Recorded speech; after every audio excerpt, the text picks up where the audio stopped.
السلام عليكم بنات، كيف عاملين؟ لاباس عليكم؟ كلشي بخير؟ كنتمنى يا ربي يوصلكم هذا الفيديو وانتم في احسن الاحوال. كنشكر في البدايه الناس اللي انضموا للقناه جداد، كنشكركم بزاف وكنتمنى تبارطاجيو القناه ديالي، وإلا عجبكم الفيديو تعملوا لايك. اليوم بغيت نشارك معكم واحد الطويجين غنعدلو بهاد محار البحر، اللي كيكون لاصق في البحر، يعني كيكون في البحر، كيكون لاصق في الحجر، كيجي مزيون البنات بواحد الطريقه. دابا غنغسلو مزيان لان كيكون فيه الحاص والحجار وبزاف ديال الحوايج، يعني خصو يتغسل مزيان مزيان. وبما انه يعني راه مسدود، ما عنديش كيفاش نعمل نفتحو بزاف، غيدي لي الوقت بزاف. لا بقيت كنفتح بالموس هيدا، غنغلي شتيتو ديال الماء وغنخليه حتى يغلى ديك الماء مزيان، وغنخويه في وسط منه صافي وكيتحل صافي، ونحيدو ونرجع نشلو مزيان بالماء بارد، وديك ساعاتي نفتحو ونقيه مزيان ونوريكم الطريقه. ها حنا من بعد ما نقيتو، ها هو نقيتو هنايا، خليت هاد الوحدين هادو باش نوريكم كيفاش الطريقه. هو ملي كتخويو عليه الماء سخون راه كيتفتح بوحديتو، يعني متخليوش يغلى، غير خويو عليه الماء سخون ولا عملوه في وسط الماء سخون وصافي كيتفتح. ها نتوما هاد هادي اللي كتحيد تحيد، هادي ما, كت... ما يعني كتكون بحال الشعيرات، خصكم تحيدوها تخليوهاش. شفت بعض الاخوات كيحيدوا هادي اللي كتكون اللوري هنايا، هادي انا ما كنحيدهاش. هادي بالعكس ما خصهاش تحيد، لان هذه هي اللي فيها المنافع ديال البحر كامل، ها اللي خصها تحيد. هاد الشعيرات هادو اللي كيكونوا هنايا وصافي. المهم غنكمل هادشي هذا اللي بقالي ونرجع معكم المقادير.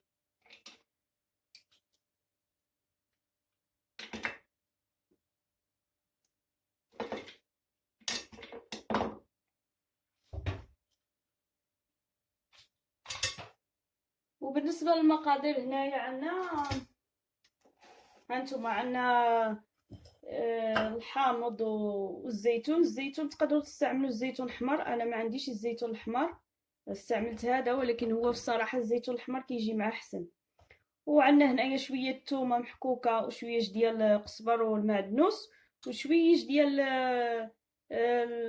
الصلصه، هذا الهريسه، يعني راه حاره بزاف، انا ما كنبغيش نعمل بزاف.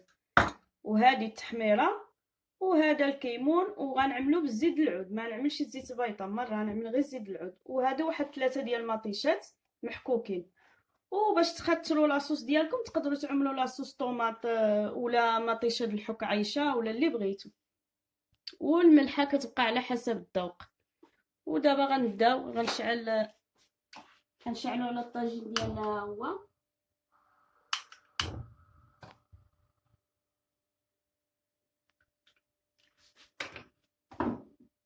وغنعملوا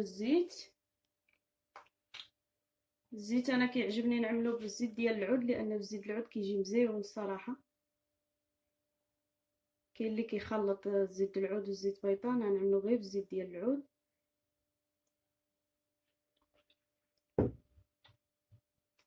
صافي وغنعملو هادشي هذا يتشحر، هاد الربيع وهاد الثومه اللي قلنا تشحروا بالماء. وملي غادي يتشحروا عادي كنزيدو عليهم لاصوص طوماط.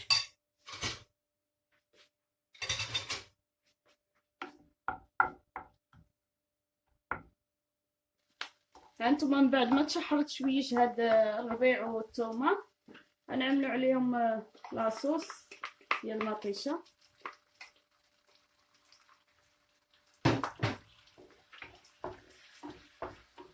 وغنبداو نعملو في العطريه.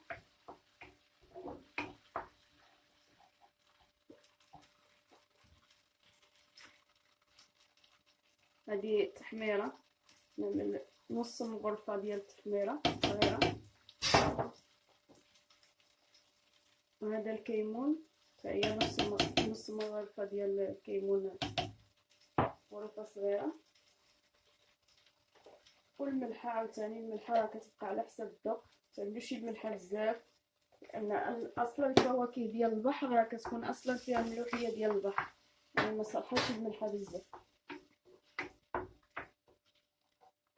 ايوا ونحركو مزيان، خليوه يطيب، تشحر هادشي مزيان مع بعضو، يتخلط مع بعضو حتى تغلى، نحسو بها راه غلات مزيان هاد المطيشه وهادشي، وعاد نضيفو لها هاد المحار هذا.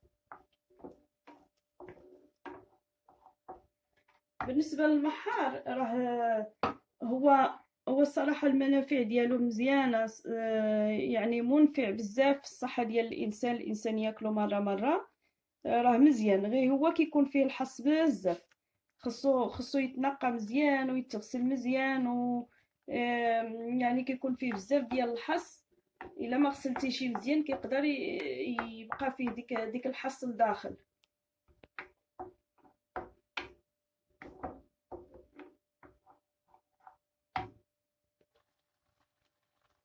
هانتوما على لاصوص ديالنا هي طابت الصراحه، طالعه منا واحد الريحه كتشهي.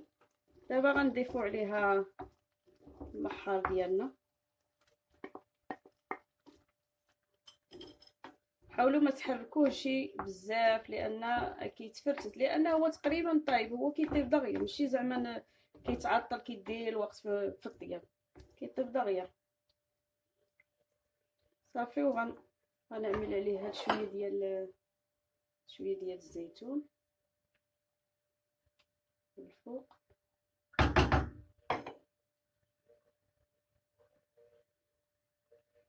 هاد الحامضه غنعملو بجوج بيهم. هاد الحامض هذا راه مرقد، باقي ما طابش بزاف، ولكن راه بدا كيطيب، يعني دخلو الطياب. غنعمل شويه ديال لاصوص طوماط دي باش كتعقد لينا ديك لاصوص ديالنا.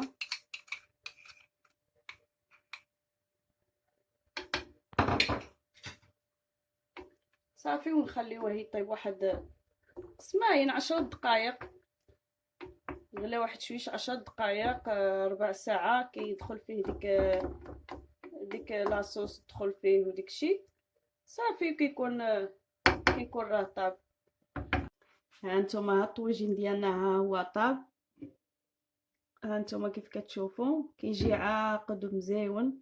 صراحه الطريقه هذه راه مزيونه بزاف، انا ما كيعجبنيش نعمل فيه البصله، كاين الناس اللي كيعملوا فيه البصله طقطقه صغيره، ولكن انا كيعجبني هيدا حسن، لان جربته بجوج ديال الطرق، ولكن هاد الطريقه هذه هي اللي صدقت، يعني مزيونه وكيجي لذيذ هيدا صراحه. مهم كنتمنىكم تجربوا هاد الطريقه هذه اللي عملت لكم انا، وما تنسونيش باللايك الا عجبكم الفيديو، واللي ما اشتركش في القناة يشترك وفعل الجرس باش يوصلكم كل جديد.